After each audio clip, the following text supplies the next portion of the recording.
Olá, eu sou Daniel Lima, advogado que trabalha com direito na engenharia, aplicado à infraestrutura e à construção. E hoje a gente está aqui para mais um vídeo para falar de um assunto que é objeto de muitas dúvidas, muitas controvérsias e um entendimento pouco adequado nas obras de infraestrutura, sejam elas públicas ou privadas, que é a questão das chuvas. Afinal de contas, chuva, ela pode ou deve ser enquadrada como um evento de força maior, um evento imprevisível, um evento que, portanto, daria direito ao empreiteiro, ao construtor, de estender o prazo de execução da obra e, portanto, não se sujeitar à eventual aplicação de multas por atraso, daria ainda um direito a reequilíbrio econômico em função dos sobrecustos decorrentes da improdutividade de patrulhas, equipamentos, mão de obra direta e indireta que não pôde produzir em função das precipitações da chuva que foi registrada numa determinada obra. Essas são dúvidas muito comuns, esses são problemas muito usuais nesse mercado, no mercado de infraestrutura, no segmento de infraestrutura. Para começar a falar um pouco sobre isso, eu gostaria de lembrar, assim, ou de contar uma pequena história de um cliente meu que cerca de 2-3 anos atrás me chamou até o escritório dele, uma construtora, para falar que estava passando com um problema com o seu cliente decorrente do fato de que estava construindo uma instalação industrial para ele, mas agora estava sofrendo a ameaça de multas em função do atraso na obra. E me contava ele que não houve nenhum atraso atribuível diretamente ao contratado, a eles, né, à construtora, mas que aquilo decorria em grande parte, quase que 80% da responsabilidade, da culpa, digamos assim, pelo atraso da obra, por ela não ter sido entregue no prazo previsto em contrato, decorreu das chuvas acima da média ocorridas naquele ano. E aí ele me perguntava: Daniel, como é que a gente se defende disso? Como é que a gente se contrapõe a isso? Porque chuva não é para ser considerado um evento de força maior. E aí eu expliquei para ele que não era bem assim. E aí fui também dar uma olhada no contrato e acabou que, em função de como o contrato estava redigido, e a gente vai já falar sobre a questão teórica, como é que isso deve ser tratado, mas naquele caso específico, como o contrato estava redigido, não podiam as chuvas de forma alguma serem consideradas, ainda que acima da média, ainda que muito intensas naquele ano, não podiam ser consideradas um evento imprevisível, um evento extraordinário. E a empresa, infelizmente, teve que arcar com os custos pelo atraso. Tá? E por que isso? Porque, como eu ainda disse, eu sinalizei ainda agora, as chuvas por si só, elas não são consideradas eventos extraordinários, eventos imprevisíveis, ou eventos previsíveis, porém de consequências incalculáveis, que é o que as enquadraria como um evento de força maior. Porque a chuva, se a gente está falando de uma obra ou de um serviço que vai ser executado dentro de um determinado período, que é o período chuvoso esperado para aquela região, essa peculiaridade ou essa circunstância precisa ser considerada, precisa ser levada em conta pelo empreiteiro, pelo construtor, no momento dele apresentar a sua proposta, no momento dele calcular o seu preço, que deve, por consequência, ser também apurado e estudado de acordo com a produtividade esperada para o tipo de atividade, se ela está, por exemplo, sujeita ou submetida aos efeitos climáticos, às chuvas, por exemplo. Nós estamos falando de uma terraplanagem, ou um serviço a céu aberto, que o que seja diretamente impactado pela pluviometria, é uma coisa, o impacto da chuva será mas se a gente está falando de atividades que são por exemplo, internas dentro de uma construção, como acabamento, assentamento de piso, uma alvenaria interna ou coisa do tipo que não seja diretamente impactada pela chuva, o estudo que se vai fazer sobre esse preço, sobre o preço desse serviço para aquela época em que se espera chover, dentro daquela média, também a produtividade, a consideração da chuva dentro daquela produtividade será outra, tá? Então, a chuva, recapitulando, ela não é a regra geral considerado, ou não pode ser considerado como um evento de força maior, tá? E é assim que esse assunto é tratado na imensa maioria dos editais públicos, nos contratos, nos termos de referência, que são os editais de obras privadas, e nos contratos de empreitada privados, contratos EPC, contratos de construção simples mesmo. Normalmente nessas minutas e nesses contratos existem cláusulas que amarram o construtor e amarram o empreiteiro no seguinte sentido: você, construtor, declara-se um player experiente nesse mercado de construção, de infraestrutura, conhece os efeitos que a chuva traz para o seu serviço, para o tipo de serviço que você vai fazer nesse contrato, estudou as características da região onde a obra vai ser executada, estudou a pluviometria, sabe qual é a pluviometria média e considerou tudo isso na formação do seu preço, de forma que você não terá não terá o direito de reivindicar qualquer reequilíbrio ou qualquer extensão de prazo em decorrência desses fatores, tá? É isso que a gente vê usualmente nos contratos, tá? Mas o que eu também tenho visto em muitos contratos, sobretudo contratos privados, é o fato de muitos construtores ou muitos empreiteiros estarem cada vez mais atentos para a necessidade, que é real, de se negociar essa questão de maneira muito profunda, muito intensa. A forma como a chuva vai impactar no serviço, nos prazos e nas produtividades, se nós estamos falando sobretudo do mercado privado, você vai fazer uma obra, um parque eólico, você vai fazer uma PCH, uma pequena central hidrelétrica, ou uma hidrelétrica mesmo, ou algum tipo de instalação industrial privada em que as relações jurídicas não envolvem as amarrações que a legislação dos contratos públicos tem, a margem de negociação que se tem para tratar do assunto é muito maior. De forma que eu tenho visto, já vi, contratos bem amarrados, como eu falei ainda há pouco, dizendo que o empreiteiro conhece a chuva e conhece a pluviometria média para aquela região, para aquela época dos serviços e considerou tudo aquilo no seu preço, tá? Mas eu tenho visto também contratos serem negociados e as negociações serem aceitas, as minutas refletirem o que foi pactuado ou debatido na fase da formação do preço e apresentação de proposta, algo do tipo: olha, nós consideramos a pluviometria média, mas essa pluviometria, o que eu calculei foi que eu vou ficar até 30 dias num período, por exemplo, numa quadra chuvosa, num período de 4 meses ou 6 meses em que se espera para chover, por exemplo, no estado do Ceará. O empreiteiro considerar que ficou, na sua proposta e no contrato, que ficou até 30 dias improdutivo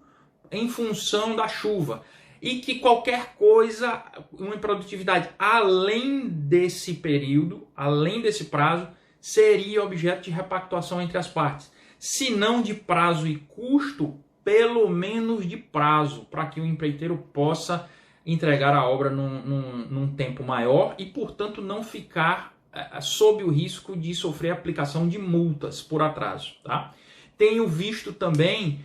contratos em que é negociada uma cláusula que traz gatilhos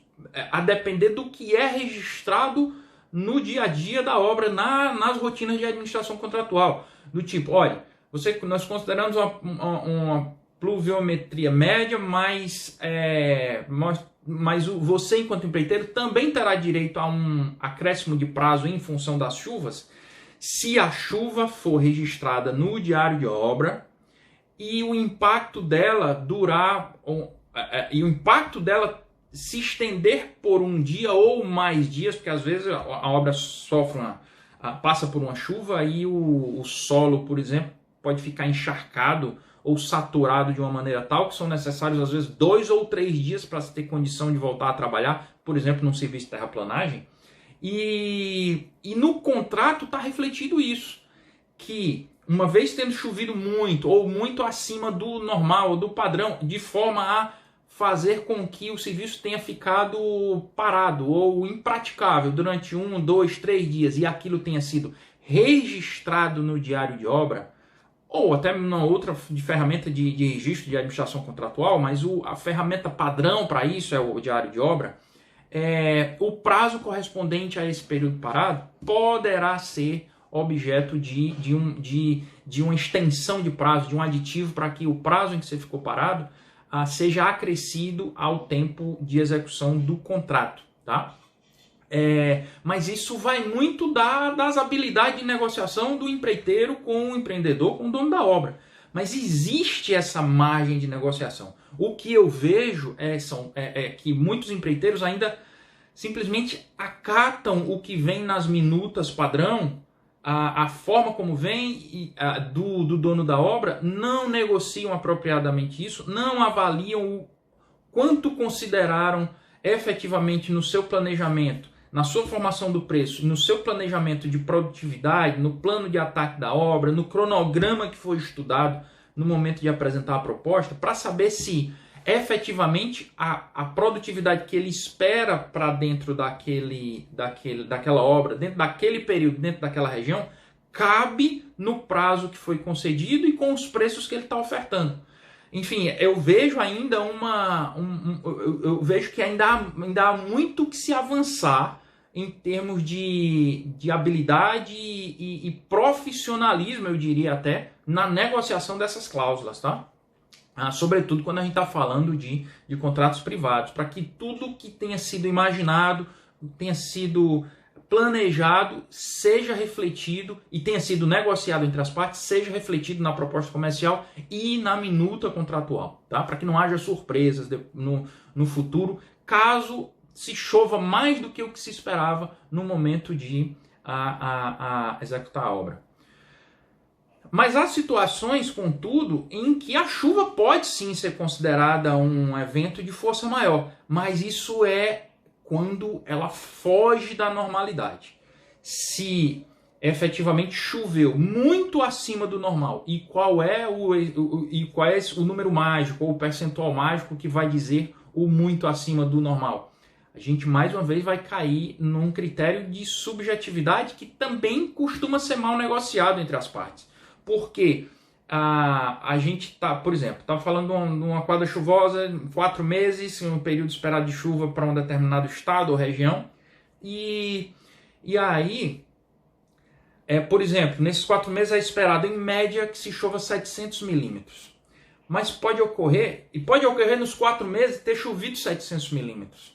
Mas a chuva não foi bem distribuída ao longo dos 4 meses. Pode ter ocorrido de em 3 meses ter chovido nem 100 milímetros e durante 3 meses não choveu nem 100 milímetros e durante um mês choveu 600 milímetros. Tá? Isso não é raro de acontecer, eu já vi acontecer diversas vezes. E aí você fica inviabilizado, o empreiteiro fica inviabilizado de produzir praticamente qualquer coisa ao longo desses 30 dias. E ele não contemplou isso não foi bem negociado, isso não foi bem discutido e debatido lá atrás, no momento da formação do preço e da negociação do contrato. O correto era que se fizesse ou que se trouxesse gatilhos como esse para dentro do contrato, ou a depender da intensidade da chuva ou do tempo de paralisação e o de improdutividade que a chuva implicar, e por aí vai, tá? Porque se a chuva, nesse exemplo que a gente está falando, os 700 milímetros, a gente distribui, ela vier bem distribuída ao longo dos 4 meses, o tempo de improdutividade não vai ser de um mês, vai ser muito menor. E isso o contrato vai dizer que já foi contemplado, foi estudado no momento da proposta e está absorvido pelos preços, tá? Então, quando isso acontecer, pode ser que, por exemplo,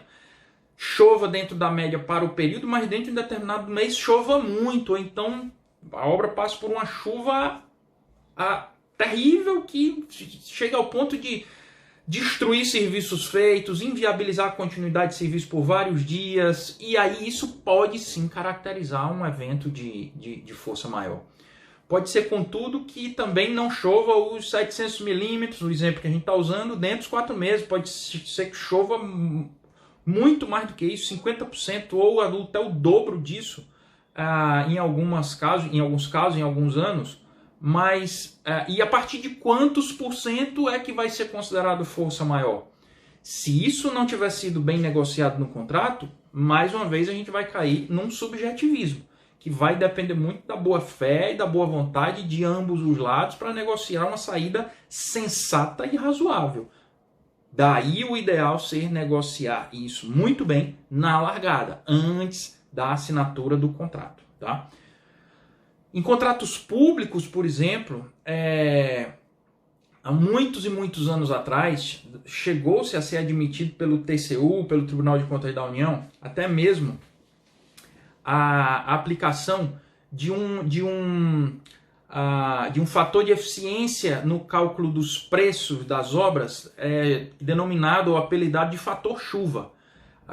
que consistia basicamente em você aplicar um deflator na sua produtividade de cada serviço que pudesse ser afetado pela chuva, em função da chuva esperada ou da chuva média esperada para cada região, tá? Mas já faz muito tempo que o TCU, o Tribunal de Contas da União e outros tribunais de conta e o próprio Judiciário tem entendido que isso não é passível isso não é possível aplicar esse deflator ou esse fator de eficiência, o fator chuva, como uma das variáveis de cálculo do preço para poder definir o preço de venda final de um serviço de construção para a administração pública. Os tribunais de contas não aceitam mais isso. Os tribunais de contas têm um entendimento, têm uma jurisprudência já muito firme, muito forte, no sentido de que a chuva não é força maior, não é evento imprevisível, não é evento previsível, mas de consequência incalculável por si só. A chuva tem que ser considerada no planejamento, a não ser que eventos extraordinários, uma pluviometria extraordinária que seja registrada nas ferramentas de administração contratual, caracterizem, diante de uma eventualidade, um fato que aí sim inesperado para aquele tempo e para aquele período, tá? Independentemente disso, independentemente de qualquer coisa, é importantíssimo que se tenha que se faça o registro da pluviometria diária da obra, principalmente através do diário de obra, que se espalhem no local da obra, e se a obra for extensa, tiver, por exemplo, uma obra rodoviária com vários quilômetros de extensão, que se espalhem pluviômetros em diversos locais diferentes, e que a pluviometria diária seja registrada e anotada no diário de obra. E bem como os efeitos decorrentes da chuva. Mas por que eu vou anotar se eu não vou poder cobrar? Nós não sabemos se vai poder cobrar, porque pode ser que no curso de uma quadra chuvosa ou de um período chuvoso, ela acabe se caracterizando como muito mais intensa do que o previsto. E aí é necessário ter o histórico todo já apurado e apropriado nos registros, no diário de obra, para que a gente consiga fazer esse cálculo e toda essa ponderação, tá? É importante também que a gente saiba que não só o diário de obra, mas os registros pluviométricos das estações oficiais, em metro, em metro não, em INMET, que é o Instituto Nacional de Meteorologia, e outros organismos que que regulam e registram as chuvas também podem ser trazidas como registros auxiliares. E em casos de chuvas muito fortes ou muito intensas numa determinada região, em que tenham sido, por exemplo, quando tenha sido, por exemplo, decretado uma calamidade pública, importantíssimo pegar notícias de jornal, internet, guardar os links para utilizar quando necessário, num pleito de prazo ou até mesmo de custo, se for o caso, a depender do que tiver no contrato, tá? E os decretos de calamidade também, para que tudo isso sirva, tudo isso monte um dossiê que ajude a contar a história do que aconteceu durante a obra em termos de chuva, tá? Além disso, o que é importante a gente saber sobre chuva? E aí eu chamo a atenção especial de vocês para esse ponto, porque ele também é muito costuma ser maltratado e mal gerido no dia a dia de uma obra e no planejamento de uma obra, tá? Suponhamos uma obra constituída de várias frentes de serviço diferentes e que tinha duração total prevista de 1 ano e meio, 18 meses, tá? E nesses 18 meses, somente os 6 meses do meio da obra, ou seja, do mês 7 ao mês 12, estava previsto para ser executado em período chuvoso, tá? E aí o empreiteiro faz o seu planejamento, buscando alocar aqueles serviços que são menos afetados pela chuva, ou melhor dizendo, que são mais afetados pela chuva, para os 2 períodos secos das pontas, os 6 primeiros meses e os últimos 6 primeiros meses, do mês 1 ao 6 e do mês 13 ao 18, tá? Por exemplo, serviço de terraplanagem. Só que, e deixando nas linhas do cronograma para o mês 13 para o mês 7 ao mês 12, ou seja, o miolo, o meio da obra, o meio do cronograma, uma concentração de atividades que não sofreriam tanto impacto em decorrência da chuva, ainda que uma chuva dentro da média, tá? Dentro da média histórica. Mas imaginemos a seguinte situação, que é muito comum, eu já vi isso acontecer de maneira muito nítida e muito forte, com impactos de prazo e de custo muito sérios em 2 obras que eu acompanhei bem de perto. Uma foram construções de obra no interior da Bahia e do Espírito Santo, que era uma obra para a Petrobras, que consistia na construção de várias bases para acúmulo e armazenamento de tubos, que seriam usados pela Petrobras na construção de um gasoduto. E a outra foi uma obra aeroportuária, que eu acompanhei recentemente, e que também tinha na sua fase inicial, nos primeiros meses, a previsão de uma série de serviços na pista de pouso e no pátio de taxiamento, pátio de aeronaves, que também deveria ter sido executada nos primeiros meses, que era um período não chuvoso. Ocorre que por uma série de problemas nessas 2 obras, e aí eu estou falando das 2 obras, erros de locação, a locação de onde seriam construídas as bases estavam erradas, projeto que demorou muito para chegar, o projeto executivo, e o projeto não era do empreiteiro, era do dono da obra, ou era a responsabilidade dele. Quando o projeto chegava errado, problemas com interferências desconhecidas sob o solo, no subsolo, portanto, aí que atrasaram a elaboração de projetos e a realização de serviços, atraso na obtenção de licença. Somando todos esses fatores que eu vi nesses casos concretos e que é comum acontecer, o que aconteceu? O que acabou resultando? O serviço que estava previsto para ser executado nos 6 primeiros meses do cronograma, eles acabaram não puderam ser executados aqui por culpa ou responsabilidade de terceiros, ou o dono da obra, ou de terceiros mesmo, que não necessariamente o dono da obra. Esses serviços foram empurrados, as linhas do cronograma foram empurradas para dentro do período chuvoso. Nesse caso, além da gente ter um problema aqui, um provável problema de improdutividade aqui de mão de obra e equipamento durante o período seco em que o empreiteiro não conseguiu produzir, se efetivamente tinha gente mobilizada e não conseguiu trabalhar, nós vamos ter a seguinte questão. O empreiteiro pode ter programado fazer um determinado serviço em 3 meses aqui no período seco, mas no momento em que ele foi empurrado para o período chuvoso e efetivamente choveu, mesmo que tenha chovido dentro da média histórica, dentro de parâmetros normais, usuais, dentro do que é esperado para o período, para a região, a chuva por si só vai afetar a produtividade do serviço. E aí, ao invés dele fazer em 3 meses, ele vai fazer em 4, ou 5, ou 6 meses, a dependendo da intensidade da chuva. Tá? E aí, o que acontece nesse caso? A chuva é normal e no contrato está previsto que foi considerada a pluviometria para a região e para a média daquela região. Mas o empreiteiro, o construtor, foi empurrado para dentro do período chuvoso sem que tenha sido culpa dele. E isso fez não só com que a obra atrasasse o prazo inicial, que era para ter sido feito no período seco, os 3 meses, por exemplo, mas também que ela se estendesse, ela se alongasse, com que a linha do cronograma se alongasse, e aquilo pode resultar na aplicação de multa, por exemplo, não cumprimento de um marco parcial. Muitos contratos têm previsão de multa. Outro dia a gente vai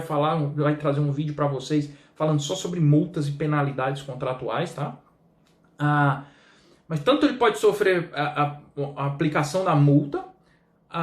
porque não vai fazer dentro dos mesmos 3 meses, vai ter que alongar, como vai ter também um custo de permanência maior, de máquina, de equipamento, de apoio indireto e mão de obra direta e tudo mais. Isso não foi contemplado no início do contrato,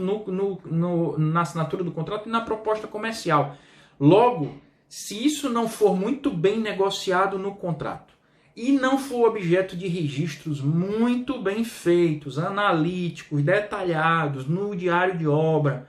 de todos esses impactos, de todo esse alongamento da linha do cronograma, se isso não tiver sido muito bem registrado em atas de reunião, em cartas, a quantidade de gente, de mão de obra direta e indireta, de equipamento, que sofreu esse atraso e os motivos do atraso e, portanto, o impacto da chuva no alongamento do prazo, há um risco muito grande do empreiteiro não poder alongar o prazo de entrega e, pior, ou tão importante ou tão sério quanto isso, a cobrar e reivindicar, enfim, o reequilíbrio, o sobrecusto que ele vai ter em função da permanência maior de pessoal, de equipamento, por um prazo maior do que aquele que havia sido previsto, tá?